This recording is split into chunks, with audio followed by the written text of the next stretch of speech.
امروز هوا ابری بود و تصمیم گرفتم یه دمنوش چای سبز و بهلیمو بر خودم درست کنم و برم پشت بوم. حقیقتا که خیلی چسبید. بعد با دوستم تصمیم گرفتیم بریم بیرون، اما یه جوری تا ظهر ابرا رفتن و هوا آفتابی شد که انگار نه انگار بارون زده بوده. ولی خب بازم هوای بعد بارون بود و خیلی هوای خنک و خوبی بود. سعی کردیم که یه جا رو پیدا کنیم بشینیم.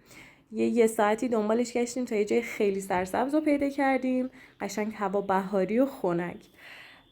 بعدش هم که تصمیم داشتیم هات چاکلت درست کنیم. ترکیباتش رو ویدیو براتون میذارم، خیلی ترکیب خوشمزه‌ای میشه، دقیقاً مثل هات چاکلت های کافی شاپی میشه.